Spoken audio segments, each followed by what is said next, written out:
Is there a little red? Yeah. Perfect.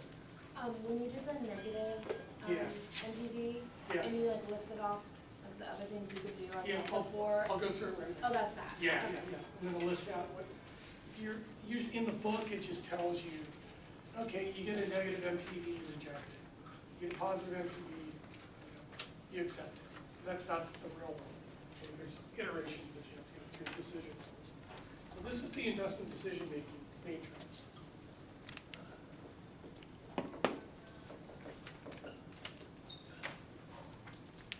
Have any of you been to the Castro Theater?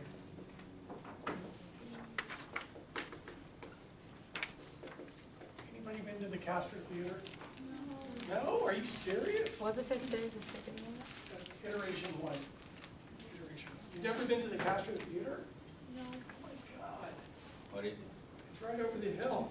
It's one of the oldest theaters in San Francisco in the Castro district. It's awesome. We have sing-alongs, you know, where you all get together and, you know, the movie's going and you sing along. You never gone to a sing-along? Sounds Like fun. Sound of Music, Julie Andrews, sing-along, Sound of Music. You've never done that stuff? Oh, no, it's great.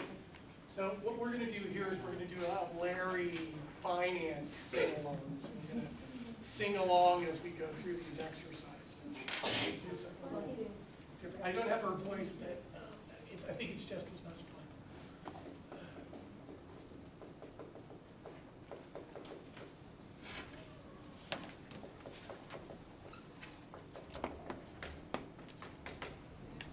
There's 4 iterations. So there's 4 things you can do when making an investment decision. What does iteration mean? It's like scenario.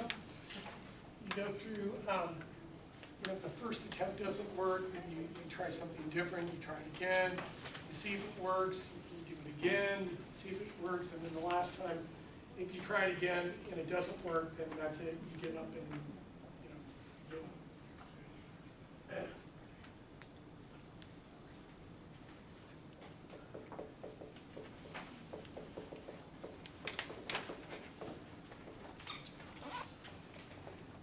So there's 4 iterations that you have to go through when you're making investment decisions. This ties right into the capital budgeting chapter that you probably read because you love the Perino book so much that you have to read it, right? It's so compelling.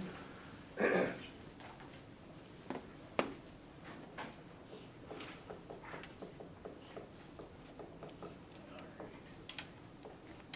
then you usually have little comments on the side of your investment decision-making matrix. Okay. All right. So value, price, value, price.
this is PV, greater than price, PV equal to price, PV less than price. NPV positive, NPV 0, NPV negative, IRR greater than WACC, IRR equal to WACC, IRR less than WACC, break even less than 3 years, break even equal to 3 years, break even greater than 3 years. Everybody get it? Everybody get it? Yes. Okay. So here's the little, Larry's Sound of Music sing-along at the Castro. Okay, so when we go through these things, you're going to yell it out as I go through it. Okay? So, and the more participation, the better. Okay? Keeps you off your Facebook page, off your phone. Okay, so when the present value is greater than the cost of the price, do you accept or reject the project? Except. Okay, that was like totally weak. When the present value is greater than the price or the cost, do you accept or reject the project? Accept. Got it. Okay, that was pretty good. All right, we'll do it again. When the present value is equal to the price or the cost, do you accept or reject the project? Accept. Okay, got it. Now we got to get really good here. When the present value is less than the price or the cost, do you accept or reject the project? Reject. Got it. Awesome. When the net present value is positive, do you accept or reject the project? Accept. Got it. Everybody, I'm not hearing from the back. There's like a eerie quiet coming from the back over there. So let's try it again. So when the net present value is equal to 0, do you accept or reject the project? Accept. Got it. Awesome. You never had this much fun in your other classes. When the net present value is negative, do you accept or reject the project? Reject. Got it.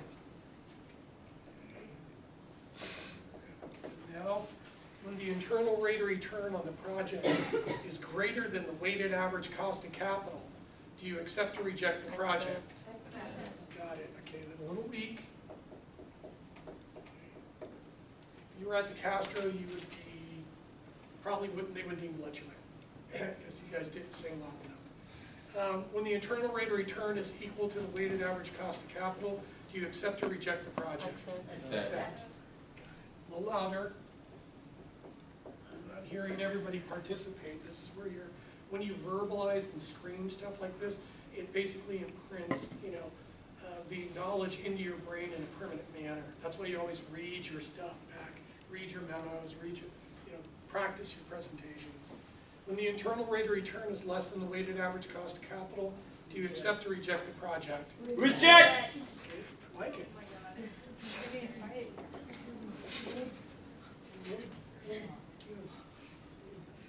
I guess a little surge of testosterone was in there for a second. When the break-even is less than 3 years, do you accept or reject the project? Accept. Accept it. Okay. When the break-even is equal to 3 years, do you accept or reject the project? Come on, you guys. Got it. A little louder. Or we'll go to multiple choice and you can just read this out of the book. It'd be so much more fun, wouldn't it? When the break-even is more than 3 years, do you accept or reject the project? Reject. Got it. Excellent. Okay, so what about this project over here? What's the net present value? On this project right here, this scenario, what's the net present value? Negative. This one right here. What's the net present value? Negative. Negative $250 million. Do you accept or reject? Reject. Reject. Okay, got it.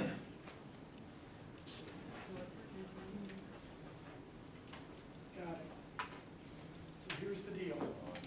You're sitting in a room with a bunch of people who have years and years of experience in investment decision making. They will know that if the net present value is negative, they also know that the present value is less than the price. They also know that the internal rate of return is less than the weighted average cost of capital, and they also know that the break-even is more than 3 years. So if you know one, you know the other 3. What did you say the OEACC meant? Pardon?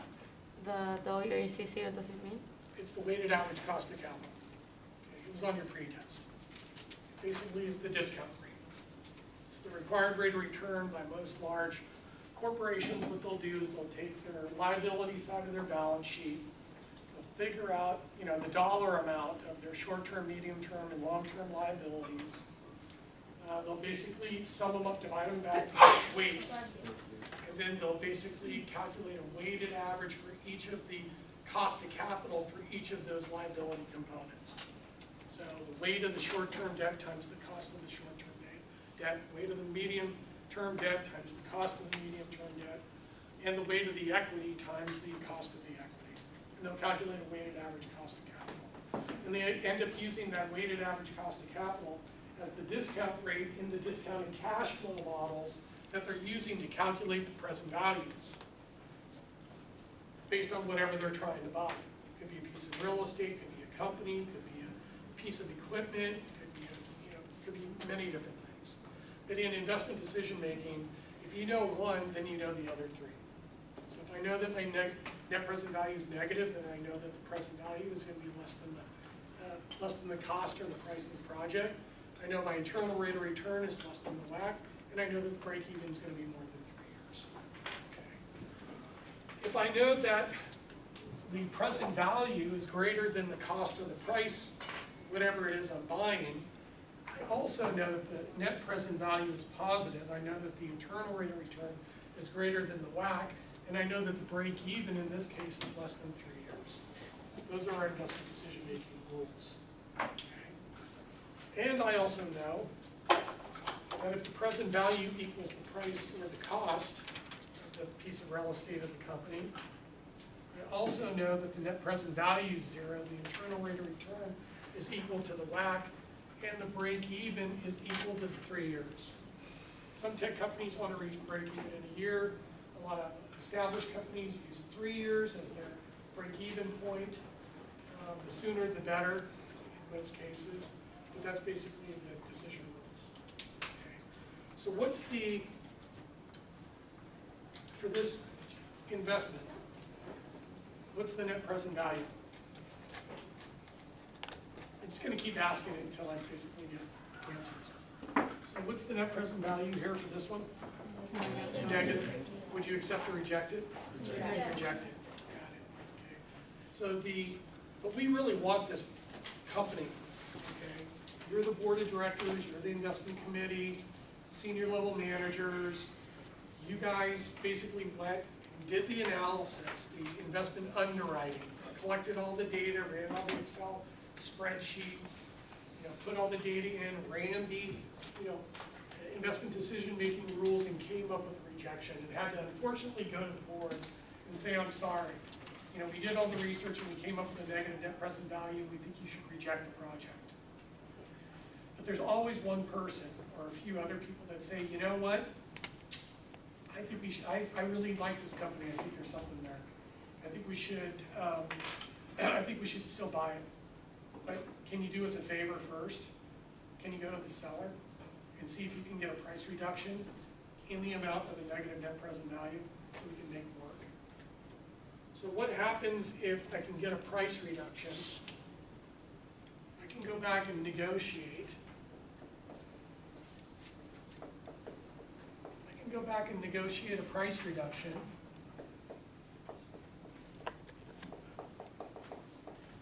In the amount of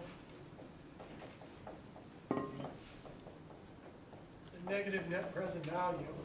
So if I can go back and negotiate a price reduction in the amount of the negative net present value, if I can go back and get a price reduction in the amount of the negative net present value, what is the net present value?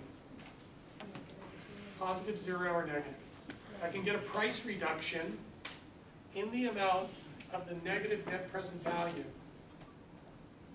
what does the net present value become? Positive, 0, or negative? 0. 0.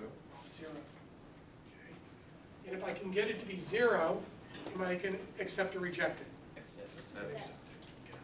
Got it. So the first thing I can do is I can go back and ask for a price reduction.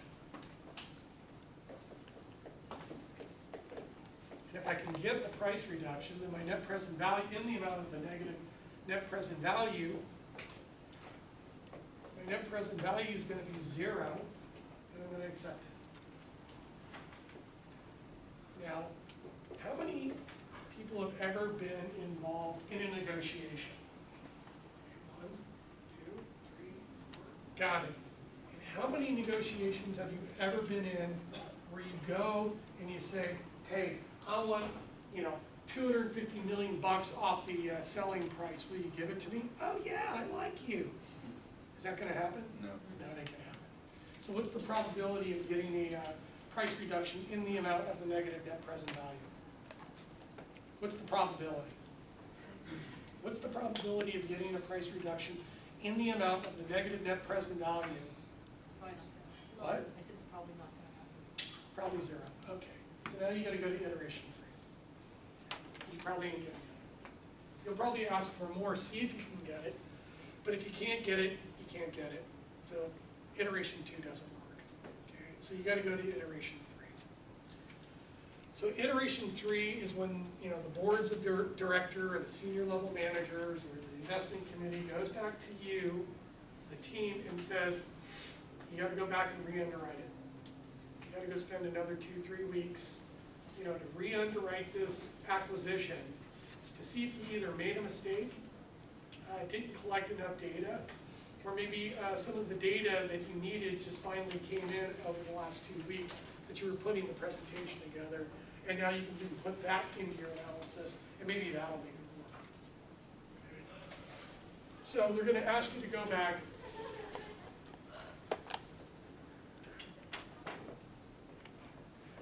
and review your assumptions.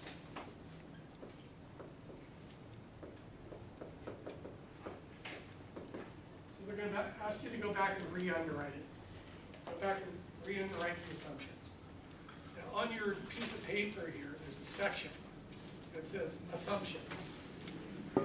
Almost everything that you need is right in that little assumptions. So everything is in that 6 lines right there. Okay. So what assumptions would we go back to review, to audit, to use to re-underwrite the investment? What assumptions would we use? Okay. What assumptions would we go back and look at? Yeah, look at the, what are we using the expected rate of return for? What we use it for? Yeah, what are we using it for? What's another word for it? What are we using it for? Discount. Yeah, we're using it to discount the cash flows, in the discounted cash flow. That's our discount rate. Okay. So the expected return, got it. And is there only one expected return that I used here? How many expected returns do I have? 2, I have 2. What's the first one? 30. Yeah, but what's it called? It's just called expected rate of return. Oh, is it? Okay. I call that the going in. I call that the going in discount rate or the going in expected return. Is there another discount rate? The terminal. Yeah, I use the terminal too. Got it. Okay, test question. If I'm getting a negative net present value, are my discount rates too high or too low? If I'm getting a negative net present value, are my discount rates too high or too low? Too high now. So if they're too high, then the present value goes down, and the net present value goes down. Got it. Right? So if I have too high of a discount rates, then my present values and my net present values are too low. What if I lower the expected returns? What happens to the present value and the return? It goes up. So I got to go back and I got to ask myself, are we asking too much? Are our expected rates of return too high? Okay. What else? What other assumptions? They're on the sheet, not on the wall, not on your phone, not on the computer. They're on the sheet right here. So what other assumptions should we go back and reevaluate? Growth rate. Yeah, the growth rates. Exactly.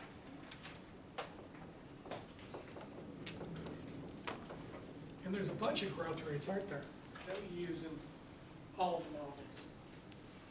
except for one, we don't use it in the perpetuity. So what growth rates do we need to go back and look at? What? The EBI. Yeah, we're using the EBITDA as the cash flow metric. We're not using earnings. We're using EBITDA, which is also called free cash flow. Okay.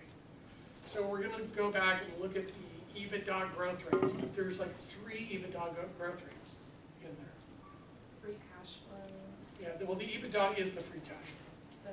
The free first cash one. flow growth rate. The free cash flow growth rates. Got it. Is there another word next to that? Terminal. Okay, so terminal growth rates, got it. Terminal growth rates. And what do we use the terminal growth rate for? This is like an oral exam. I'm trying to train you, but also test you. What do we use the terminal growth rate for? Expected rate of return. We use it, not for the expected rate of return, we use it to calculate what? From last year. Yeah, we use it in the discounted cash flow. Right, because we gotta grow it out one more year, and then we apply, what model do we apply? To get the terminal value? Yeah, but that, the discounted cash flow is the whole thing. You gotta grow out the cash flow one more year, and then what valuation model do I have to use to get the terminal value? If you took notes, you probably have it. So I grow it out one more year, I'm using discounted cash flow. I gotta grow out the cash flow one more year, apply the valuation model to get the terminal value. What model am I using? Perpetuity. Where's the growth rate in the perpetuity model? Is that perpetuity? No, that's discounted cash flow. What is it? Okay, hold on, we gotta watch, I'm trying to help her out right here. She said that the perpetuity model is the next year's cash flow divided by I minus G, is that correct? Is it? I plus G. What? Isn't it I plus G? No, easy, be careful, okay. What's the perpetuity model?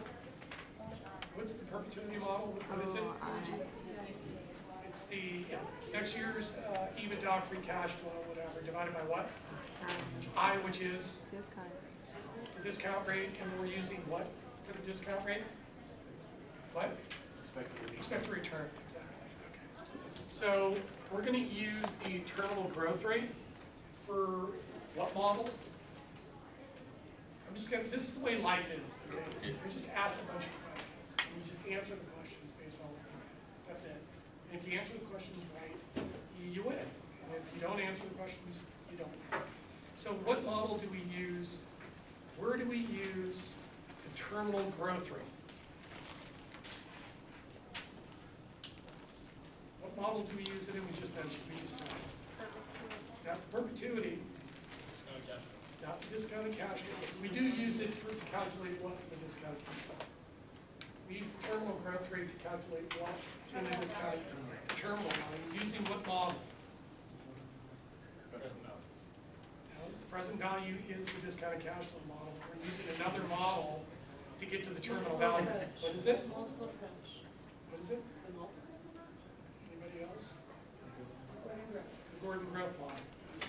See, it's process elimination, isn't it? Right? Okay, so you use the Gordon growth model to calculate the terminal value. You use the terminal growth rate in the Gordon growth model to calculate the terminal value that you add back to the last year's cash flow to then discount it all back for the present value model. Got it.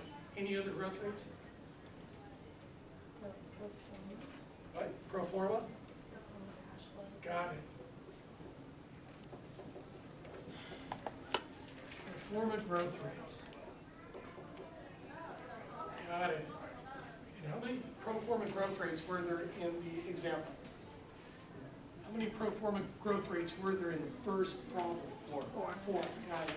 So if we're getting a negative net present value, are the pro forma growth rates too high or too low? Too high or too low? Are the pro forma growth rates too high or too low if we're getting a negative net present value? Too low. Too low.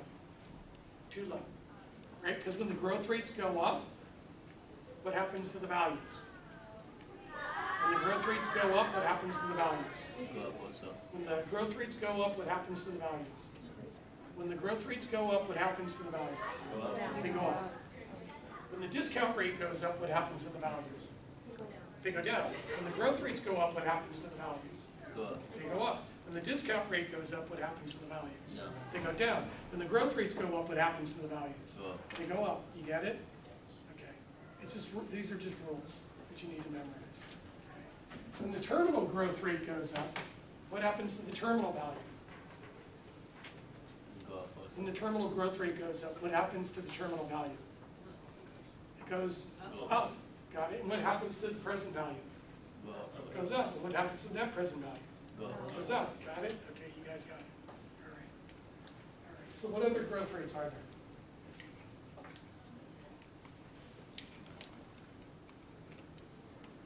FCF.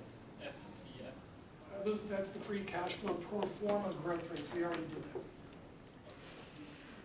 Is there another growth rate in there? No. There isn't? There's FCF growth rate, then there's expected rate of return, then there's pro forma cash flow growth rate. Got it. What's this? Oh, the FCF growth rate. Oh, yeah. Oh, got it. Okay. What, is it terminal or going in? Going in, and terminal. In terminal. Okay. Would we put this all in the same box, or I'll put it in the same box. can it like overflow into the next row? This one? For iteration 3? Here? Yeah. Yeah. This is just because, I mean, I have this. No, for like, see how it's in the second box and then. Here? Yeah, I'm just listing them right So you here. could go all the way down. Yeah, what I would do is just list them right here. So just, go back, review all of your assumptions, and then use where it says assumptions, and I'd just be writing all that stuff down. Okay. Going in growth rate, terminal growth rate that you're using for the Gordon growth models, plural. There's the pro forma cash flow growth rates that you're using for the discounted cash flow. Okay. You got two discount rates. You have the going in expected return that you use for the discounted cash flow, the Gordon growth perpetuity models. You got the terminal discount rate, expected return that you're using for the Gordon growth model to calculate the terminal value, to add it back to the present value. Okay, any others here? Can you dig around and see if there's anything else that you could throw in here on assumptions that you would need to go back and review and audit to make sure you didn't make any mistakes? The transactions. Which one do we have those? Or those staying the same. Oh, yeah, the multiples, because do you think that maybe some deals might have come out over the last 2 weeks or something? Although WeWorks didn't come out as a comp, but maybe some other ones did, so yeah, definitely. And you would definitely go back and look at the multiples.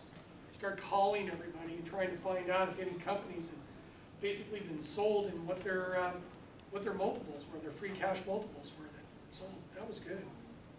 Any others? Everything is all in here, so if you just read down this thing, you're going to get them all. So, but there's maybe one or two that's missing. Yeah. The acquisition price, it's the same. I can't control that, because the seller basically determines that, so I can't control that. And we did try to negotiate it with the. Oh, yeah.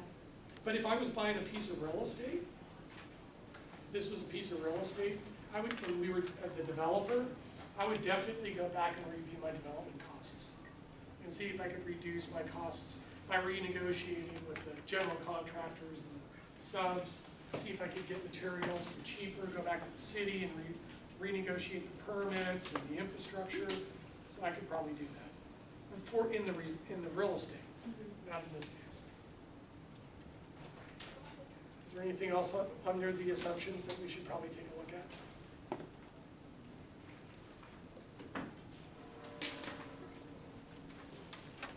Did we go through the whole assumptions list? Are you checking it? Do you have everything? Is there something missing?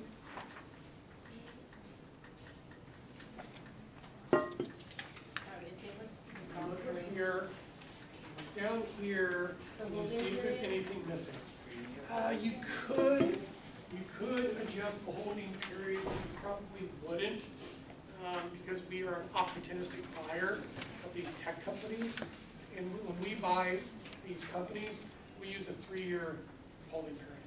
So probably not, but it's a good question. Anything else on here? It's not on your phone, I'll tell you that much. It's not on your phone, it's on here. Why don't you read me back? Why don't you guys read me back what the very first thing says under assumptions here? Why don't you tell me what's under the assumptions? Right there, the very first. What does that say? Free cash flow, and what time period is it? 0. T equals 0. Okay. So that's my initial year cash flow, isn't it? Yeah. So if we go back, we find out that the initial year cash flow is actually higher than we were using. Is that going to do anything to the present value? Yes. Yeah, what's it going to do? It's going to increase it. Got it. What's it going to do to the net present value? Increase. Increase it. Got it. Okay. So the initial cash flow. You need to go take another look. Okay.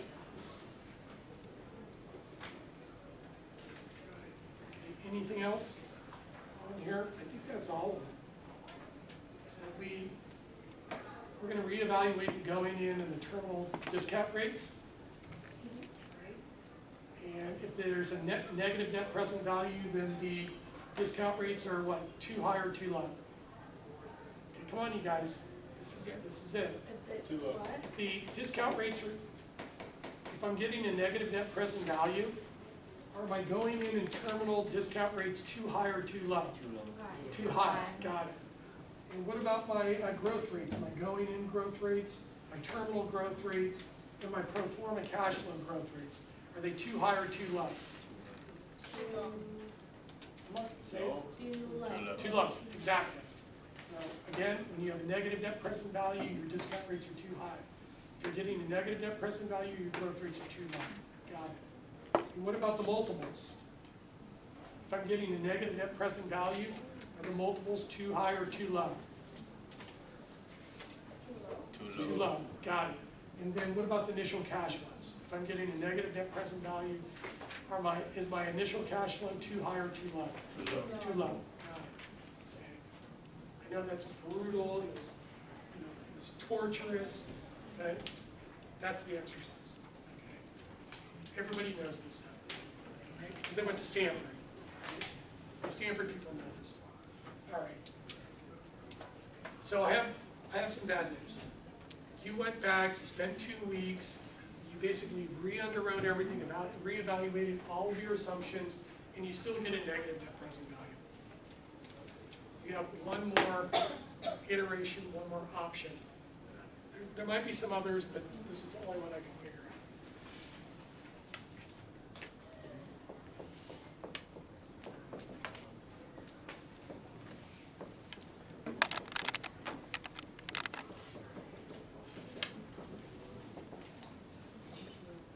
It'll make way more sense when you read the chapters.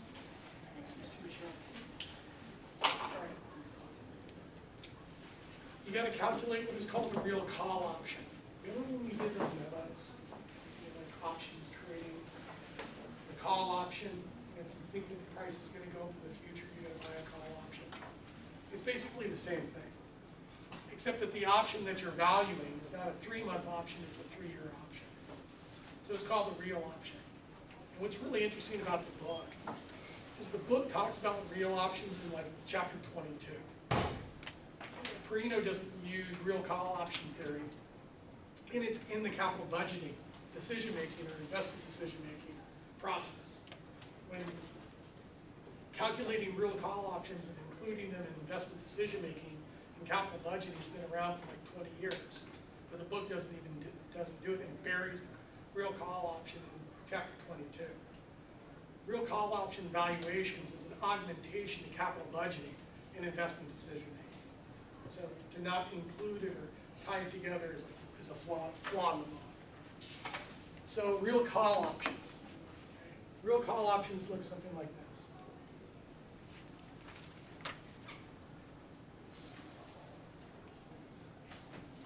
this is my acquisition price right here.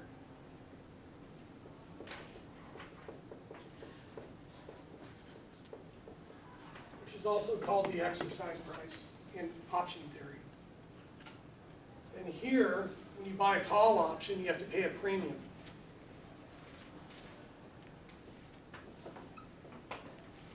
And that means there's money going out. So you have to pay this premium, and actually the premium that you pay in this case is the negative net present value if you really want it, and the board really wants this company. So you have to pay you have to overpay for the company. And the price in which you overpay is called the premium that you pay. And then what happens is over time, the value of the company goes up. You're going to reach some kind of break-even point. And then as the value of the company continues to go up over time, Do you pay for the debts also? you're going to be in the what is called in the money. This is an in the money call option.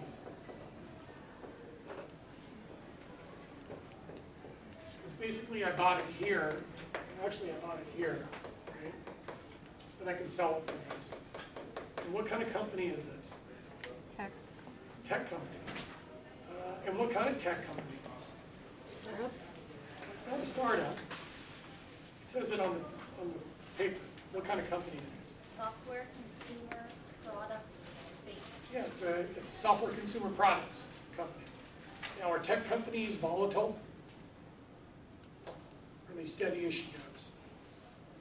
What? Well, They're volatile. The cash flows are volatile. Why are they volatile? Marketing majors. Because it keeps on, depending on like the products. Yeah, And, like, exactly. the Do they product compete? market.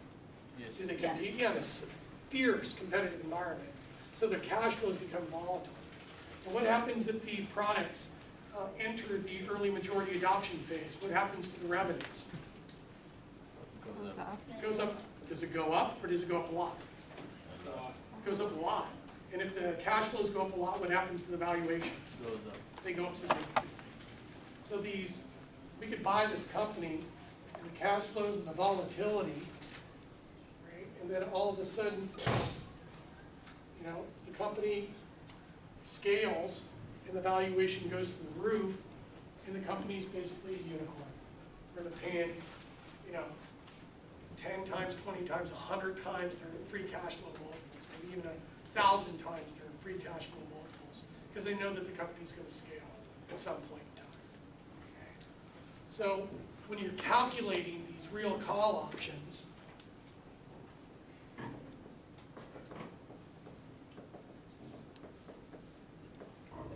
how many people are going to go into production operations? How many people are going to grad school? Okay. Yeah. So what you'll do is you'll be taking some finance class, probably from a better professor, and they'll be teaching you like binomial trees and Black-Scholes methodologies to be able to calculate these call options. So you'll learn the actual mathematics and run it through MATLAB or R or Python or something like that.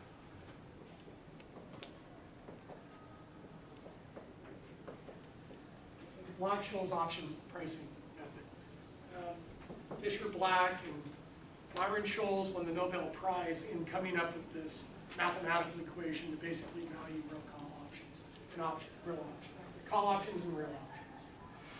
And the factors that drive value for these real call options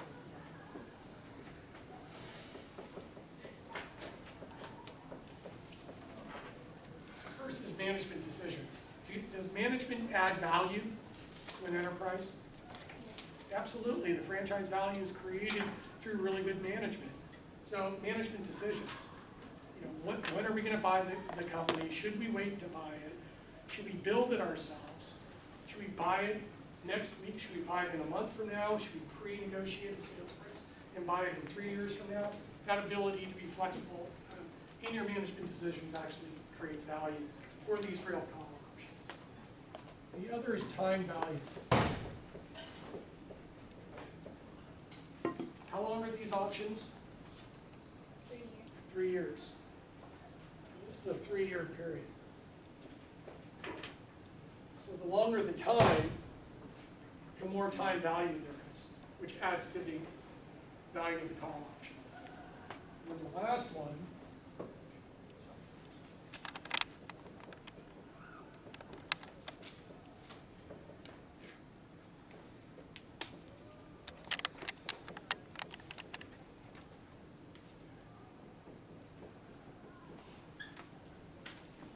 is valuation volatility. Valuation volatility. Is this valuation volatile? Yeah, it's extremely volatile. Well, the volatility increases the probability that you're going to be significantly in the money at some point in time in the future. So the volatility in the valuation actually increases the call option value. Okay. So the question then becomes, I'm almost done. I'll stop boring you in a second. The decision here, you tell me, what is the value of the real call option need to be to get to a net present value that's either 0 or positive?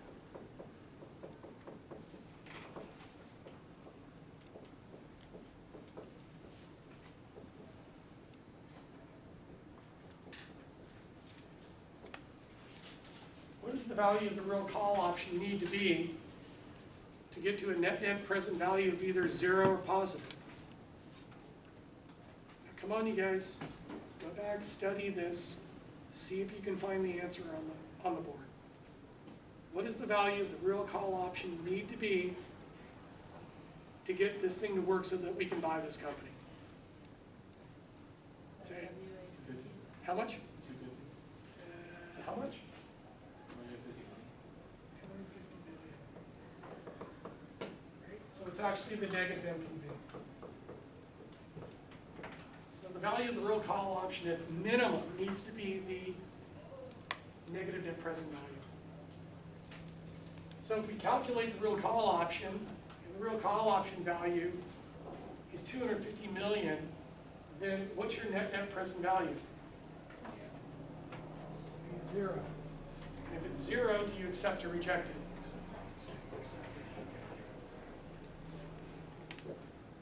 And if the value of the real call option is greater than $250 million, then what's your net present value? What's it going to be? Is it going to be 0, positive, or negative? Positive. And if it's positive, are you going to accept or reject it? Accept.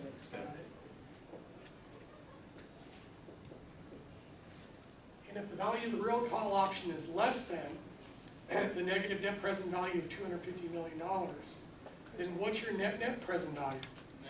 It's going to be negative.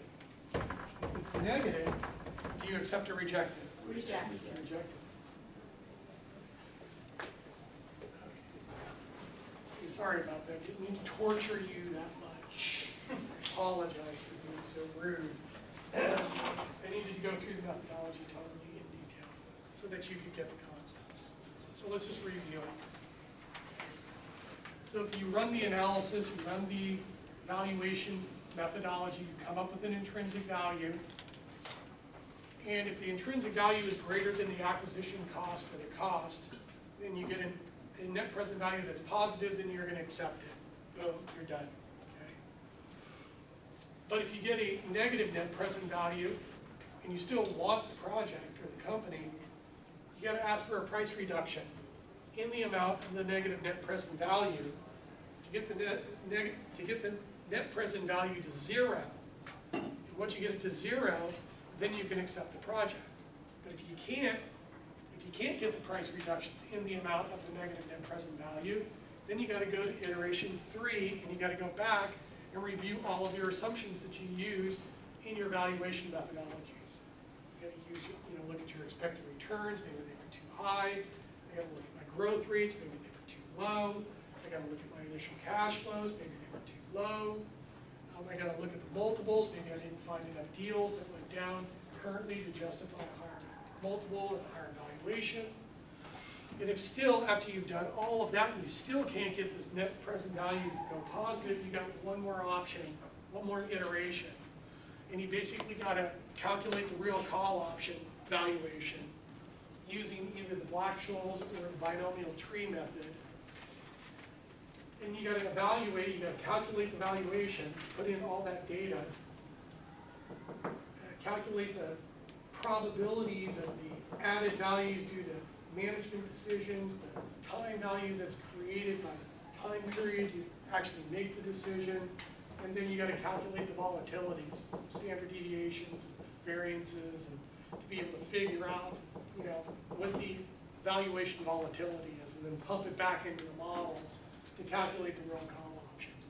And the real call option's gotta be greater than or equal to the negative net present value, so that your net present value is either 0 or positive, in which you would accept it, but if the real call option value is not greater than the negative net present value, then your net present value is negative and you reject it. That's it. You have no other, basically no other option. So biotech companies, I'm really surprised that real estate companies, I tried to introduce this real call option valuations, you know, in leasing, institutional leasing. On the real estate side, I tried to introduce it in these large pension funds and these real estate investment trusts, tried to introduce it, but they have not seen it. But the biotech firms have seen it. Some tech companies are obviously using it. The way that the real estate companies normally make these decisions, after iteration 3, when the net present value is still negative, what they do is they will overpay for the property based on gut feel. I thought we're not basing things on. We're not, but I'm just saying that's the way it is. So in these real estate companies, there's a bunch of older people who have been around for like 30, 40 years. They don't believe in, you know, the financial engineering stuff because they never went through it. So they're just going to say, well, you know, I don't know about that stuff, but I have a really good feeling, you know, about this deal, and I think we should do the deal. What do you think? What do you think? Should we do the deal? No? No? Okay, then why? I'm just saying this is the way it is. It's going to be groupthink. There's negotiation, people of power. In these negotiations will probably try to manipulate you into doing the deal, okay? Because they get compensated from the transaction. But the problem is that it's not based, the decision's not based on science, you know, financial science. They're based on gut feel.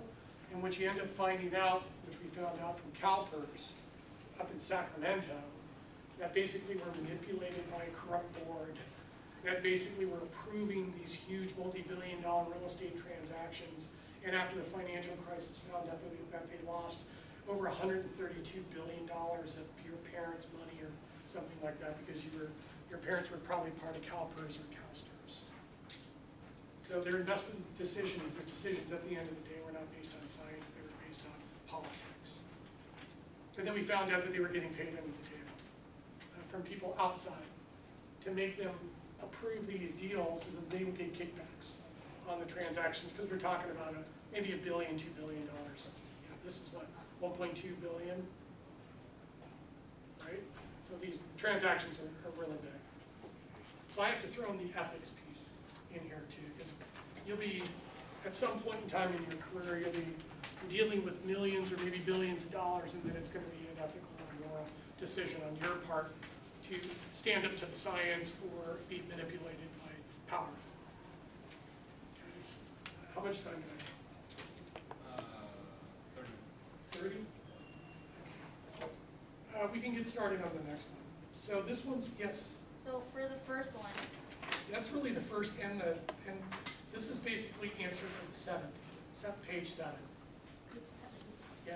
so for the first So one I page asked, 7, what I do is I like to bring the investment decision-making matrix back to right up front with my first problem, because it's the most important of methodologies, and spend a lot of time on it, and then we whip through the problems, and then we do it one more time on page 7 to end it so that I can burn it into your brain so that you never forget it for the rest of your life. So basically it's meant to be for page 7. And Yeah, so this is page 7. okay. Right here. And then for the other ones where you're doing the iterations, you don't have to rewrite all this stuff out. You can just say iteration 1, you know, net present value positive, negative, 0, except for blah. Iteration 2, ask for price reduction. Iteration 3, review the assumptions. Iteration 4, calculate the roll call option. Just so that I know that you know it. Okay? All right. But I had to bring that up first. Because if I waited till page 7 to go over it with you, you would have only seen it for the first time, not the second or third time.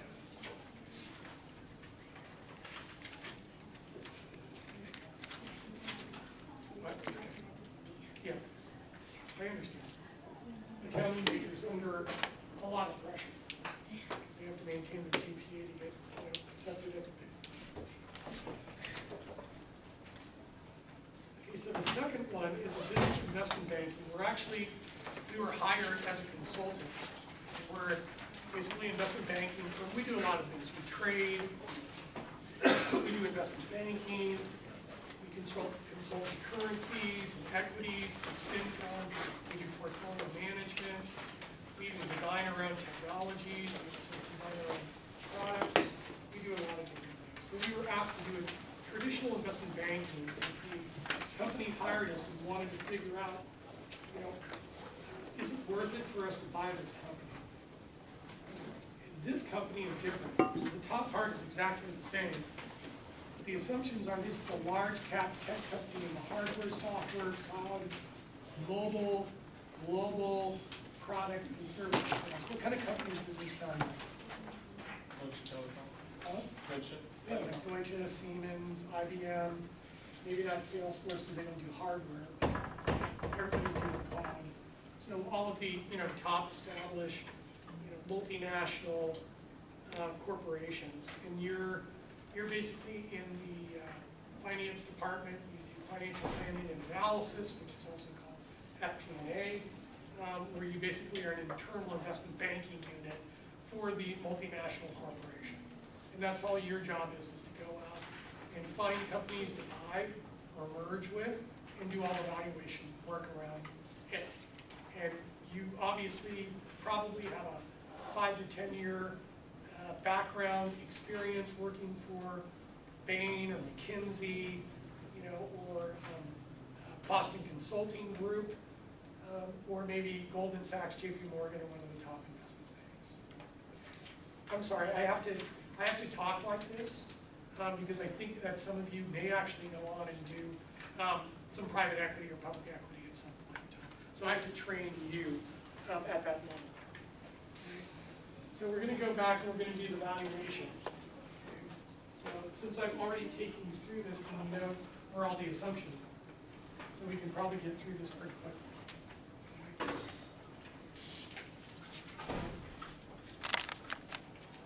Do you want me to zoom in? Yeah, sure. Thank you. So what's the first step that we need to take? So all you got to do is go back to your notes to the first problem and just walk us through it. Perpetuity. Yeah, we're going to calculate the valuation using the perpetuity. And what's the assumption under the perpetuity in regards to the cash flows? Come on, you guys.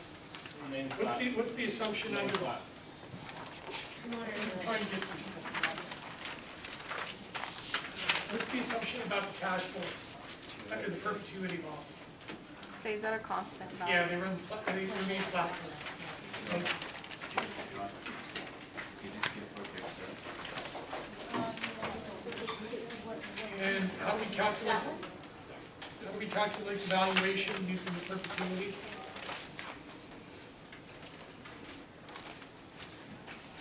I know you guys aren't used to this type of teaching. Usually the professor will just lecture and you get bombarded by PowerPoints, but in the real world we ask questions. So what's the first step that we would need to do to calculate the valuation using the perpetuity? What do we need to do? Walk me through it. EBITDA. Huh? EBITDA. Yeah, so what do? Do we use the free cash flow from last year, this year, or next year? Next year. Next year, so how do we calculate next year's cash flow? What do we need to do? The growth rate. Okay. What do we need first? Intrinsic value. Yeah, so I need the current cash flow. What's the current cash flow? 200 million. 200 million.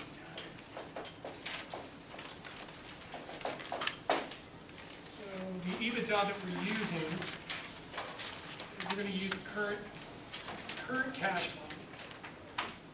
200 million, what do we gotta do with that? Grow it. We gotta grow it out by how much? Come on, you guys. You guys in the back gotta start yelling, start talking. 5%. Okay, what is it? 5%. By how much? 5%. Okay, where'd you get the 5%? Free cash flow growth rate. Okay. What do we use that, what do we use the free cash flow growth rate? That going in growth rate and the terminal growth rate, what model do we use that for? Do we use it in perpetuity or do we use it in another model? Gordon growth. We use it in the Gordon growth model, got it. Okay, so what growth rate do we use to get next year's free cash flow? 20%. 20%, and where did you get that? It's the pro forma cash flow growth rate for the time T plus 1. Got it, so it's the first year cash flow. Got it, excellent. And what is it, 20%? And what is it? It's 200 million times 1.2.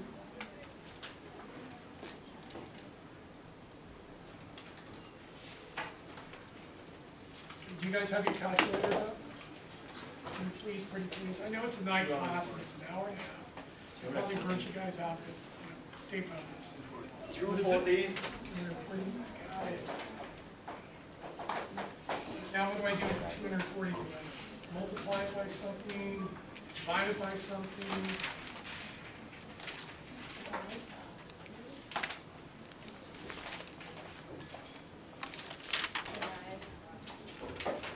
Okay, how many people say multiply? Raise your hands. How many people say nothing? This is basically the value. The discount rate. Okay, we're gonna divide it by the discount rate. And what's the discount rate that we're using for this case study? For the use case? What's the Weighted discount? average cost of capital. We're using the weighted average cost of capital. And what's the weighted average cost of capital? 70%. 70%, where did I get that? That's bonds. And that's the capital structure. Oh, it's blank. We're using what? Does everybody agree that we're gonna use 22% as the discount rate? The discount rate's the weighted average cost of capital. Do you agree? Oh, there it is. Okay, got it. Yeah. Part of it's just knowing where to look. Okay, so what's the intrinsic valuation using the perpetuity? Now, you can write this stuff down, but you're not gonna remember it on the exam. And then you'll ask me for another 2 minutes. 1090. 1090? Actually 1091.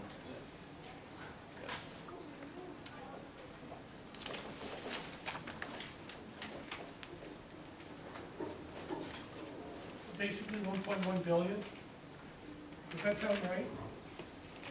Yeah, because it's a large tech company. Okay, excellent. What's the next model? Gordon growth. What is it? The Gordon growth.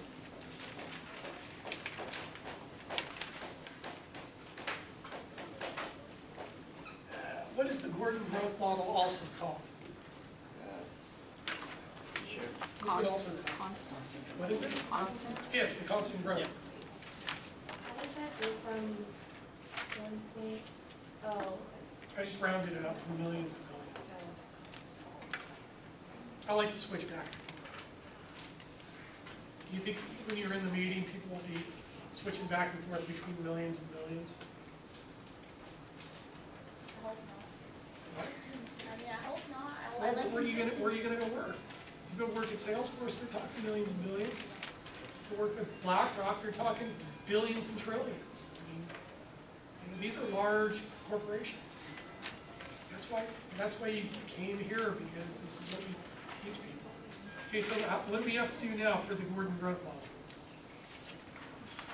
How do we calculate the valuation? What do we need to do?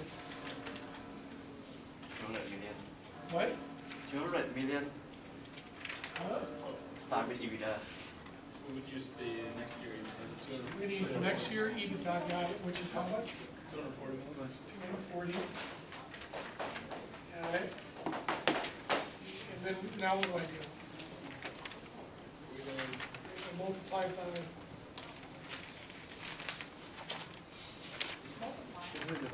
Oh, divide, got it.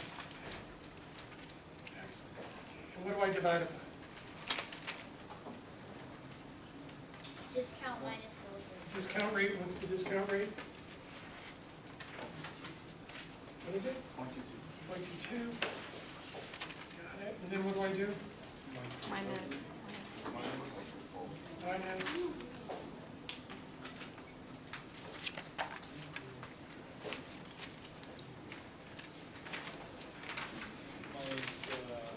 I, minus G, and what's the G we're gonna use? What G are we using? 5. Yeah, we're gonna use the going in. Got it. Okay. And what's 0.22 minus 0.05? 0.17. 0.13? Is that right? 17. Point what? 7. 7. What is it? 0.17. Is it right? Am I wrong? You're right. Okay, they sound right. Right.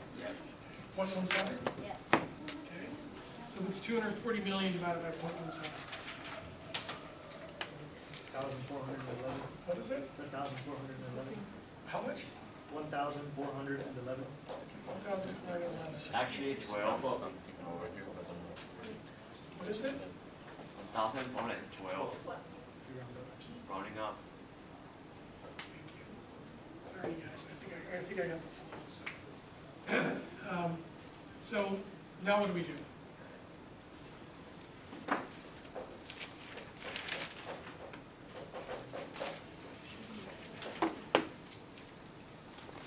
Now, Next one.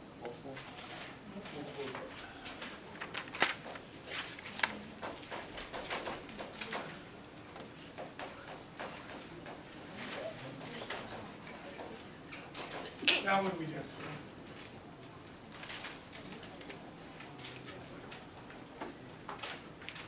Oh, this one's a little harder. Yeah, we have to calculate this. So what's the first thing we need?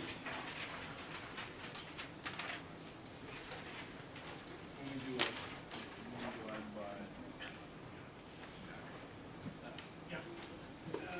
So what do we do? What's the multiple? What's the first thing we need? The EBITDA. Yeah, and which one do we use? 200 million. The next year. Last year, this year, or next year? Next year. Next year's, what's next year's? 240. 240, got it.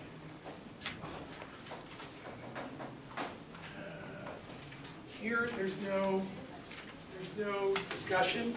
Yes. Wait, but it's like 250.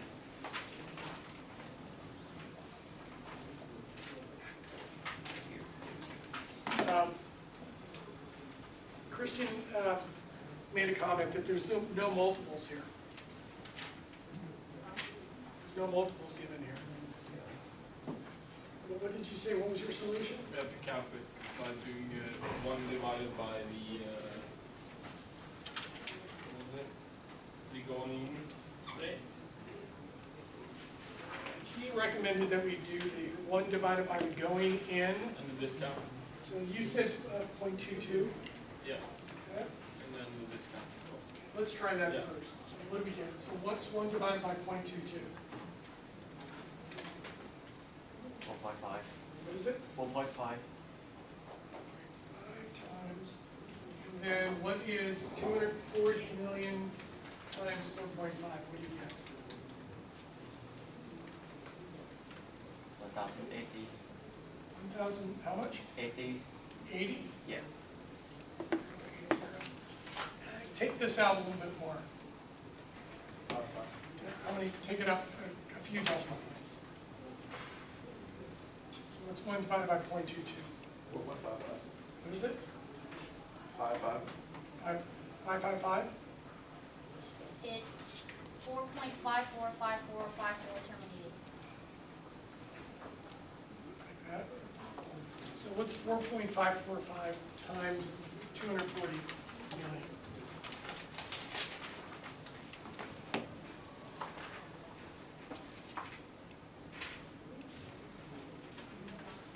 $1,091. What is it? 1,091. That makes sense. So it's the same.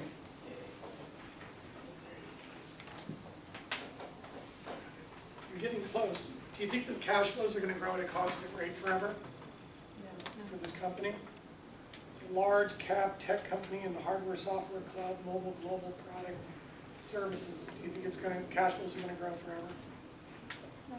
No, you don't think Salesforce is gonna grow forever? Probably not. You don't think so? Sometimes go up, sometimes go down. Yeah, but on average? Oh, yeah, an average. Yeah, Oh, on average. yeah, no, on average. So can I create another multiple, do it that way? Divided by the going in growth rate? 0.05, what was that? 0.17? Great, so what's 1 divided by 0.17? Just make a point here. 5.88. 5.88, all right, so what's 5.88 times 240 million?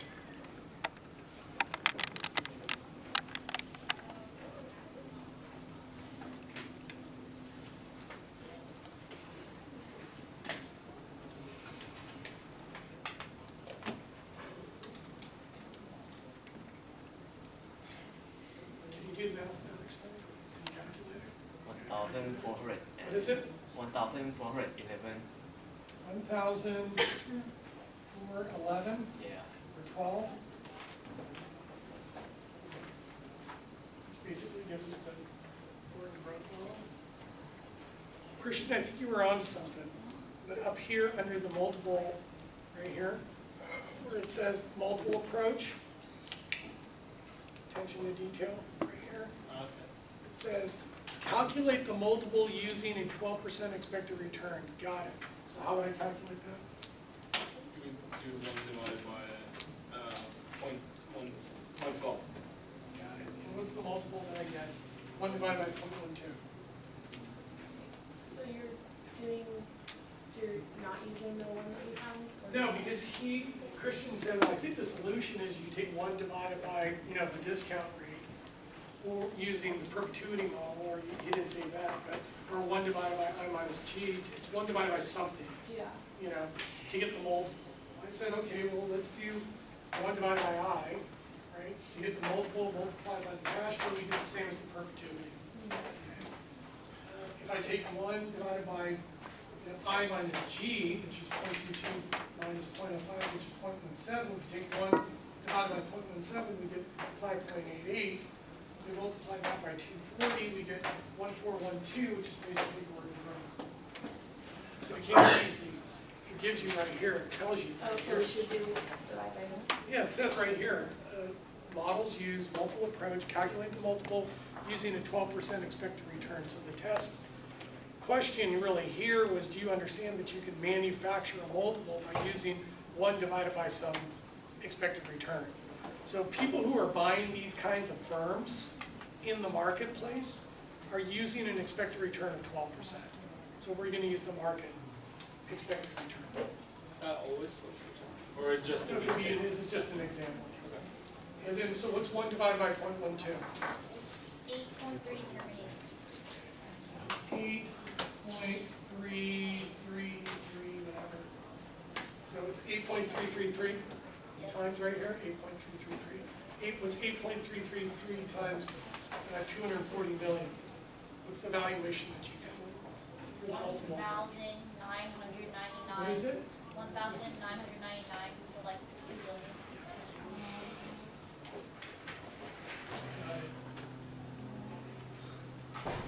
So what I was trying to do with these, what I'm trying to do with these problems is to create some of the nuances, of the marketplace. Okay. It's one thing to memorize these, the homeworks and stuff like that. It's another to really kind of understand the finance. Okay. All right. So we have what? We haven't done the discounted cash flow yet. We'll do that probably next time. Yep, and it's Okay, let's see who can do it. I got 2 billion, 1.4 billion, I got 1.1 billion. Are these coming in relatively close? Yes. Yeah, they're coming in close, so that's actually a confirmation for me, is that I'm using the, few, even though the perpetuity model isn't that great of a model, but the Gordon growth, which assumes that the cash flows are gonna grow forever, which is closer to reality. In the multiple approach, they're only off by like, 600 million.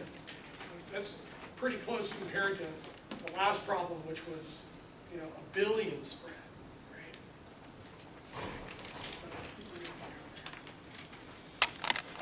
Christian thinks I can do the DCF. So what's the next method? DCF? DCF. DCF. Yeah.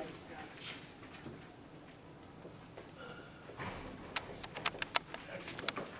And what are we trying to calculate when we calculate the intrinsic value using the discounted cash flow method? What are we trying to calculate? Terminal value. No, we're not calculating terminal value, but we do calculate the terminal value. Correct. What are we trying to calculate? Present value. Present value. See, you looked at your notes, didn't you? Yeah. Don't they come in handy? They do. They do. It's amazing. I'm always shocked at the value of the notes. Might be a bad stand-up comment. Serious. So what's the first thing we need to know when you're doing the DCF? When you're setting it up? Figure out your present value. Yeah, we're calculating the present value, but what's the first thing we need to do to set up the problem? We have to get year 1, year 2, year 3. Yeah, so what's the holding period? So what is the holding period? 5 years. 5 years. So we gotta go 1, 2, 3, 4, 5. Oh shit. Do I just do 5 years? No, you It do is it. 5. Is it 5? And And how you many? do 6 You have for to do next year. six. to We have to do total an value. extra year, don't we? 1, 2, 3, 4, 5. Got it. 6. Excellent. And then I usually set up the years like this. 1, 2, year 3, year 4, year 5, year 6. Which is great. By the time I'm done with all these problems, you guys will be sick of these problems. And we'll be done. So that's when I know you'll know it. Okay. And do you want to do the cash flows first, or do you want to do the discount factors? Come on, you can just cut loose. You don't have to be shy. You can tell me. You want to do the discount factors, or you want to do the cash flows? Discount factors. Okay, discount factors. All right. So walk me through it. What do I do?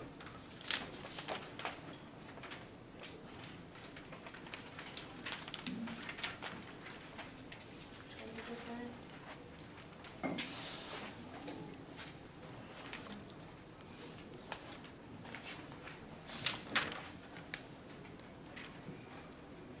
So what's the discount factor?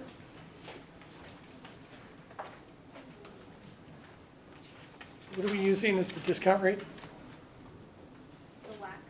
We're using the weighted average cost of capital, okay, and what's the weighted average cost of capital? 22%. 22%, so what's the first discount factor? What does it look like? 1.222. Got it. Like that? Yeah. Is that correct? Or 1. Is it? It's the same thing. Got it. Yeah, I know, but, technically speaking, it's not. All right. Okay, what's the next one? Same thing but squared. Yep. Okay, the next one?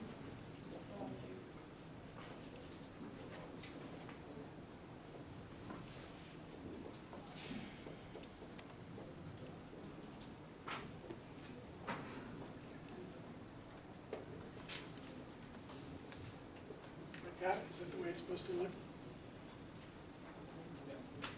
It is? Well, it's close. The last one, right? Say it again? Is it the last one? Yeah, the last one's wrong. to pay attention because you might actually get it wrong if you write it the way I write it. Thank God we got people in the front row that correct us.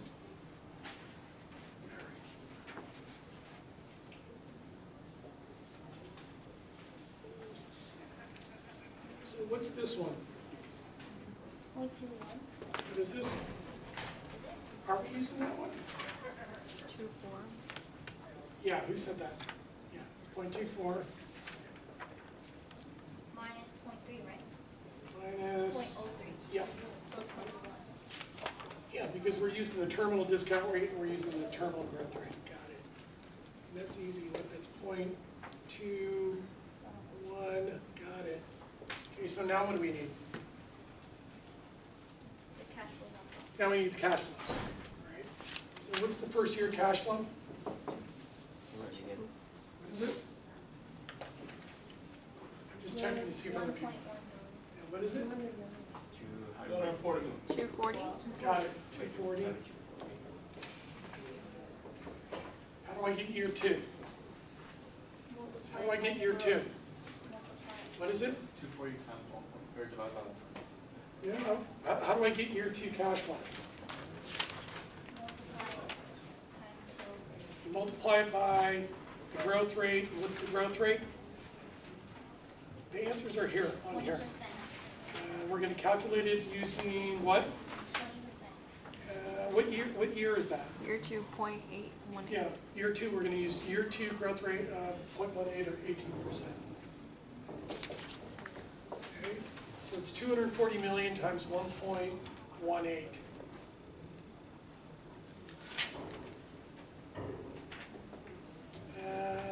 We're going to run out of time unless you start yelling numbers at me. Okay. Can you yell numbers at me, please?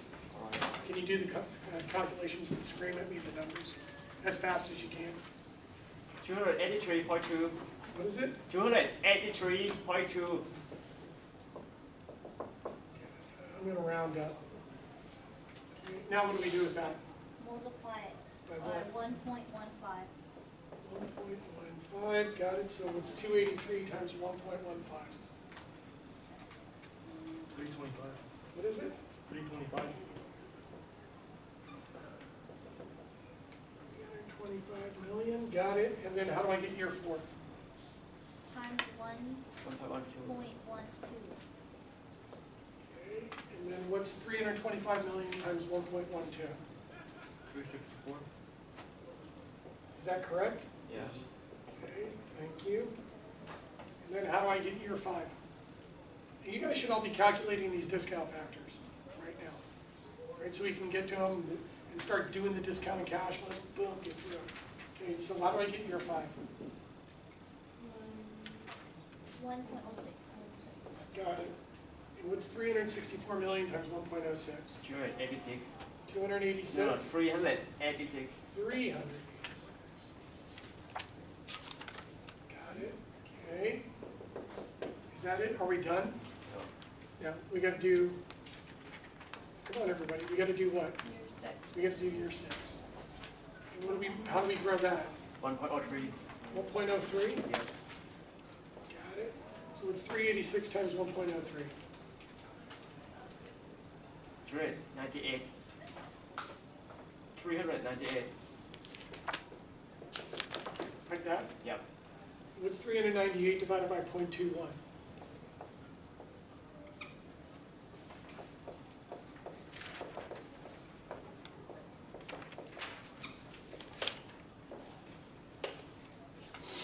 What's 398 divided by 0.21? 1,895. 1,895 million. Got it. Excellent. What do I do with the terminal value? You add it to last year's. Say it as loud as you can. You add it to last year's cash flow. You add it to last year's cash flow. Excellent.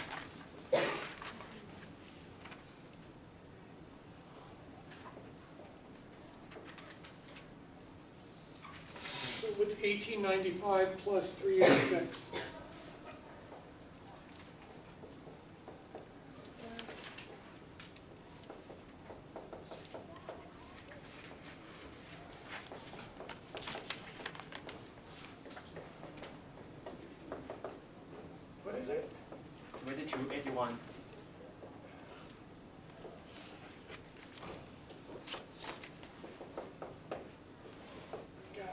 do I do with that?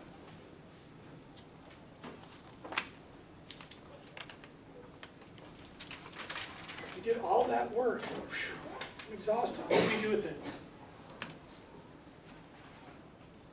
You As add you to do your last other year. values. What? Last year. What do I do? Going. Do I just sum up the cash flows and get the present value? Sum up those cash flows, then add that to that one on top. Sum up these? Yeah. Somebody help me. Yeah. What do we do? What's the next thing we do? Huh? The class is over. Oh, it is? Okay, then I'll let you guys do the calculation and you can read it back to me. You're gonna divide that by that. We didn't even do the discount factors. That divided by that, that divided by that, that divided by that. That divided by that, you might wanna make a note of that. Get it, calculate them all and get the present value. Let's see if you can do that. Do you want me to stop recording? Huh? Do you want me to hit?